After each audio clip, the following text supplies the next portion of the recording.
Okay, the fact that my lamp is literally topsy-turvy in the back is cracking me up.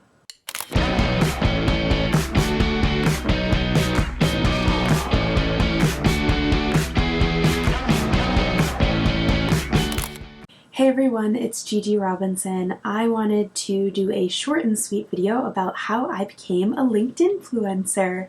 I love LinkedIn. Let me start by saying that again. I fucking love LinkedIn. LinkedIn can be so controversial for a couple of reasons. I think one of them is because honestly people are super insecure and they can't take seeing other people win. Hot take. Because you never know what opportunities are gonna come from LinkedIn. Okay, so before I go into how to make a LinkedIn profile, where to find me, how I became a LinkedIn influencer, I'm gonna just tell you really quick why you need to get on LinkedIn ASAP if you wanna increase your network, your net worth, and build stronger connections across social media platforms. First things first, content creators and college students, okay? Wow, this one's taking a harder time for me to process. And it's like 11 o'clock at night. Just tired. GG, think.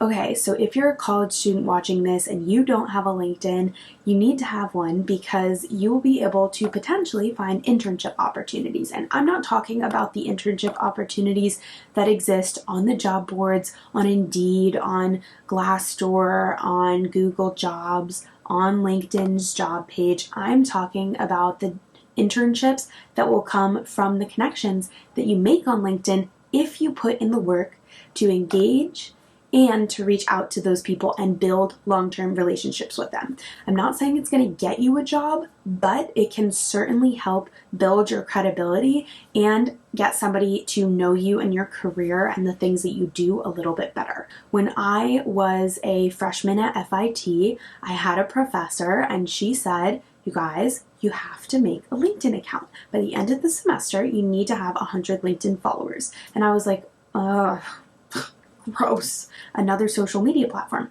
I don't really want to put effort into this. But I also did research on the top photographers in New York City at the time, and that is who I wanted to be in the network with so that I could intern for them. Reach out to people, send them a cold email, find their information from their website, from their LinkedIn, from their Instagram, whatever, email them and ask them for an informational interview. And this is when informational interviews were done over coffee or in someone's office, not over Zoom. I ended up going and meeting Peter Hurley, who is an excellent photographer. I'm a huge fan, and I was his intern for a very short amount of time for one semester when I was a freshman at FIT. But I reached out to his assistant because I knew that usually if someone's big enough to have an assistant, their assistant's always bugging them, being like, hey, you have this meeting here, blah, blah, blah.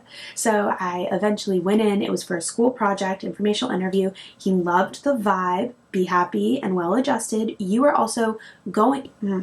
Let me just emphasize this again, okay? When you ask for informational interviews on LinkedIn, it's to learn about their experience, not to ask them for a job. If you go through and you just want to pick their brain and you don't want to have a dialogue about anything other than you picking their brain so that you can get a job from them, that is your biggest problem and that will be your downfall. I think eventually cold emails and DMs are fine, but in the beginning stages of building a relationship, you really just want to reach out to somebody, engage with their network, look at their content, make content that's aligned with theirs, and eventually there might be a fit, there might be a cool opportunity that arises. So anyway, I had the interview with Peter. He was like, yo, I'm looking for an intern. Love your vibe. Want to intern for me? I was like, oh, sure. Short and sweet. Something great happened from LinkedIn. Another time, I actually was dealing with a contractual change between the talent agent that I was at, and I decided that I wanted to leave, and there was a brand that was a very high paid brand deal, and I didn't want to go through the agency, so I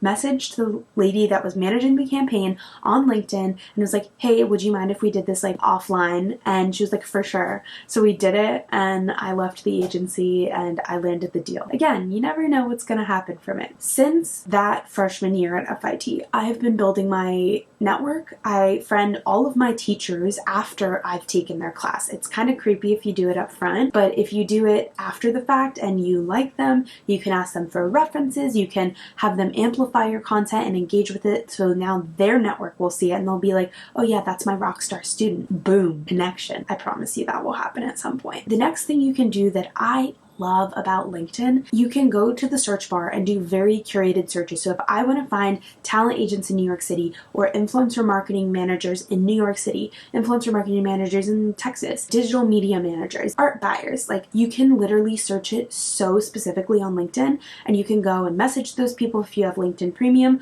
or you can also just connect with them, send them a quick little note to be like, hey, I'm super interested in your field of work, wondering if you have time for a coffee chat. My name is Joe. I don't know why I said Joe. My name's Gigi. So once you send them that connect, they either respond or they don't. Usually they'll either accept it and respond, or not accept it. There's really only 3 options, and you have to be okay with either the rejection or the not rejection. Another thing I love about LinkedIn is finding new people every single day. Sometimes on LinkedIn, if you like a post, people who are in your network will see that you've liked a post, and if the post that you liked is outside of their network, it kind of like bridges the circles together. It's the 7 degrees of separation thing, but on LinkedIn. Everybody should be celebrating their wins as much as they can. Obviously, take time to digest and not internalize other people's success, because again, their success is not your success. Only you could define your own success, and only you can be confident by figuring out what you want to do internally. You're not going to get that from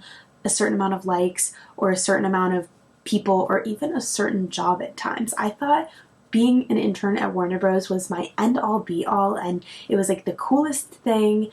Honestly, it was like a great internship and I learned a lot, but it wasn't my end all be all. It didn't define my worth. It didn't define my confidence. Did it make me who I am today? No, not at all. Just take everything with a grain of salt on LinkedIn.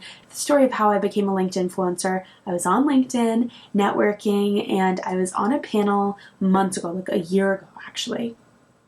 I met this amazing, talented Gen Zer, Brandy Star Merriweather. She is a queen. She has a huge resume, and she's a very talented publicist and has her own PR agency. She's an Atlanta-based content creator, and I found her somehow at this event. We stayed in touch on LinkedIn very briefly, and then somehow our circles overlapped on LinkedIn, and we started talking. So someone from LinkedIn reached out to Brandy and was like, hey, you're super dope. You'd be an excellent candidate to join our creator network. Do you know of any likewise creators? And she was like, yes, Gigi. Boom. That's from a connection on LinkedIn to a stranger I've never met in person.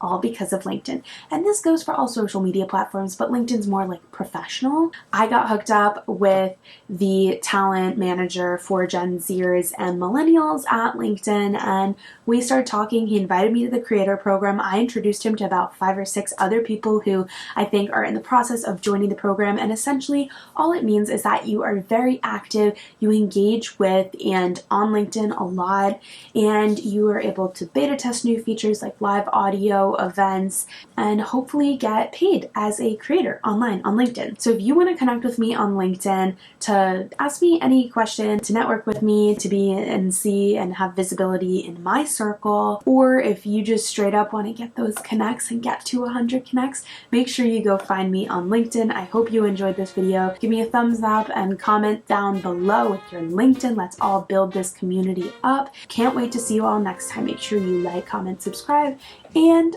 follow. Bye!